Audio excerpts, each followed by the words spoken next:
Choose to be aggressive here, which wouldn't be a bad idea considering they're out. That's a very nice play there from Gambit, leaving Device alone now versus two. As Molotov to try and split up these two players, but it's a lot to do here. That's a very nice headshot by Device, and another one as well. What an insane clutch. Got to wait for the flames, wait for the flames. Wait for the flames. He's got 13 HP. Very nice retake there by Device on his own. Good play by Gambit, even better by Device. Yeah, I have to say I absolutely love how Gambit actually pushed the... For short here, Device looking for smoke. Oh, there's four behind him. How many can he spray down? 1, 2. That is a lot of damage done, and his team is right back in this, despite being at a man advantage. To mount an attack from, although there's grenades, there's smoke grenades, so really posing issue, but Glaive's going to be able to throw a nade through, take the frag onto Space, and now Dozier is in the clutch position. There's the first one. Here comes Glaive. There's not much time left on that bomb, and Dozier easily capitalizes on the desperation, the lack of time there for Glaive to make a play, and that is another round for Gambit. Finally, entry initially at least. Let's see how many frags we made at range before they are able to close that range down as they start to sprint forwards. And a nice frag there from Cajun B, but it's going to be CLG fighting back with two of their own. 3 versus 3 with the bomb needing to be planted still. But it looks like the frags are starting to be made here to allow that to be the case, as he actually slows just ever so slightly as the bomb goes down. And now it's just down Hazed versus 2 players. He's got lots of time here, even though he's not got a kit, as the bomb is freshly down. He's going to go make his way through the doors. He spotted both players now, so it's definitely quite doable from the information perspective. He's got to connect those shots and just can't quite make it out of the choke point in time. So, okay for Cajun B there. Very nice stuff indeed, and Dignitas had a bit of a crossfire. You know, slow so far, and it does seem like they are getting very quickly into this B bomb site. Now let's see if the Sheep Connor's going to work out. Rubino straight in there with the Mag 10, and he gets what? 2 kills, and now the M4 picks up. Rubino's not done. There is the third one. Not quite picking up the fourth, but he's pretty much won the round by himself. That is a beautiful round, because no pressure. CLG just need to win every round, starting with mere Glocks and a bit of Kevlar here. Rubino moving away from the disadvantageous numbers here, and there we go. Headshot on the Cutler. Down Puster as well. There's a third kill and a fourth. Rubino making it look easy. In one round, he goes from 26 to 30, Dan. What else is there to be said? This is ridiculous, isn't it? What? Well, he wants to have the most outrageous rating in what's going to be 16 rounds, basically. And it is toward that connector position. Guardian already beyond it is inside of the hut. Now it's a limited position. He won't have a lot of movement. They're getting closer to already bypassing, in fact, 3 as they work heavily toward this A site. Get right finding Guardian goes back in. He waited his time. He came out late. They were expecting his presence, and 2 headshots already. He's looking for a third. He gets tagged down. 6 HP finally will drop as Frybird finds him post plant. Now a 3 versus 2 and no kits on the Na'Vi side. Flamey has to work this together with Edward. He goes down. He did pick up a kit on the way up to the hut, but that's now dropped again, or rather, excuse me, to the balcony. That's dropped again a long way from Flamey. He's trying to head that direction to make this possible, but confronted by 3 who jump all around the corner at the same time, and no chance at all. Yeah, decent round there from NIP. We saw it building up. They got the long A control there, set themselves towards middle. 16 HP. Tagged up, take your pick, but it sees instead to take Get Right. This time winning drop. Finally, they win that battle, and Flamey takes. This is where NIP have to consider changing it up slightly. Forrest, he'll pull one back. Still not done just yet, but Flamey changes the angle, and the headshot successful brings it to a 4 versus 2. NIP down again by a considerable margin, and Flamey just sits there. They overdrop this time, and he's picked them all apart. Another one potentially presenting itself. There it is. Flamey actually gets the gun back in time. I thought the flash might cost him, but it's 4 up. They avoid the reset, and NIP, what's the change of pace going to be? Yeah, one of their star players now making things over them ever so slightly every single time. Shot, Moral let it. Nav just gives it to him. Yeah. Didn't really fancy that round. Yeah. I'm done. You guys have fun. I'll join you in the next one. This is a fully carried, to be fair.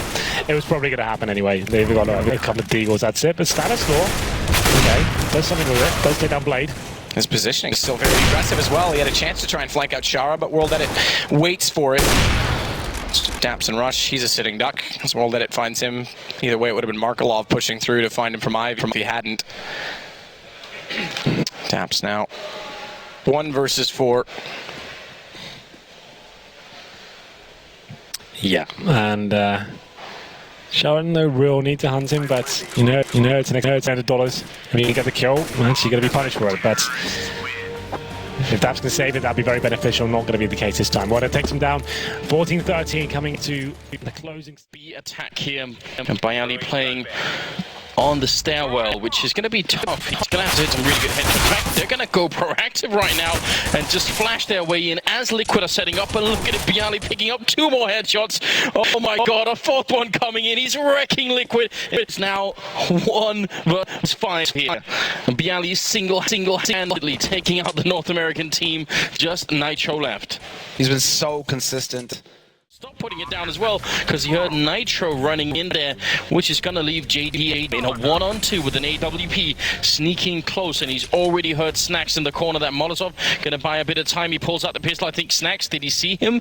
It seemed like maybe he would have. There was a gun barrel showing it anyway. JDM missing a couple of shots, and now it's down to the AWP. There's an AK right in front of him. He could pick it up, but instead he's up on the SWAT truck. He sees Neo. He goes for the no-scope. He's got almost no bullets left. I heard Neo right around the corner. Showing, and there's the kill coming through. JDM picking up the double with time to defuse. What an insane clutch. Well, Anders, you asked him to deliver, and he just did. 1v2 clutch, that does the trick.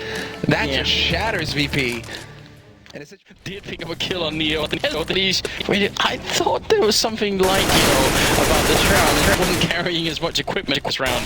Simple and Elish will be going down. Taz dishing out the punishment. JDM to fall next in line as Taz picks up a triple kill. And it's going to be Nitro and Hiko left here. 2 versus 4.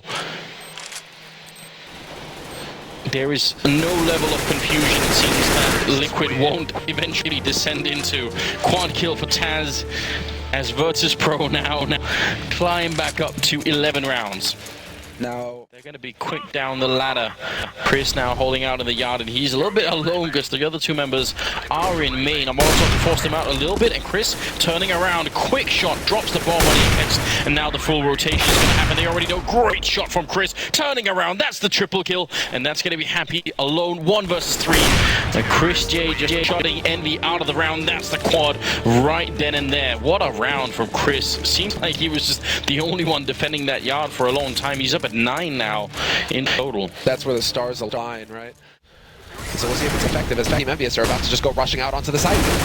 Oh, there's Nico picking up a kill and Speedy down on the bomb site, dropping the bomb as well, and followed up with a kill on NBK. So great defense put up here by Speedy.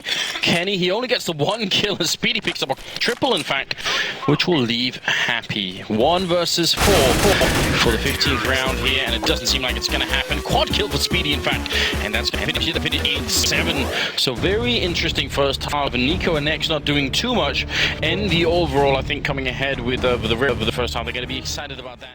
A big player in this map, able to take down that first strike. FNX moving and actually having a bit of trouble taking down Brain, and Jacob moving back into the main doorway. Him and Fox picking up 2 kills for the CT side. 10 seconds left to get on that site, but they're having trouble doing even that. 2 more frags for FaZe, and the attempt at a plant comes out from Taco, but it's too late. That hesitation from SK to try and psych out FaZe ends up backfiring, and they do not leave themselves enough time to even move on to that site.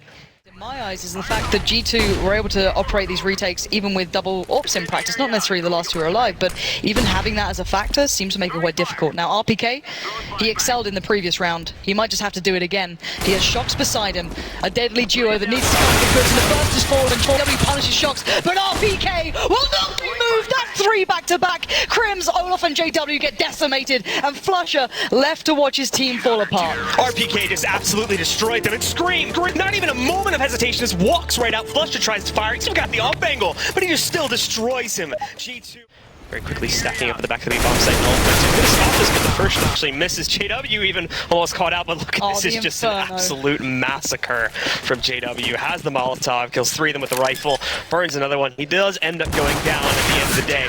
It doesn't even matter. Shox is killed by a hopping Olafmeister, and it'll be a 13th from Fenifrick. Yeah, JW just starting up the barbecue already.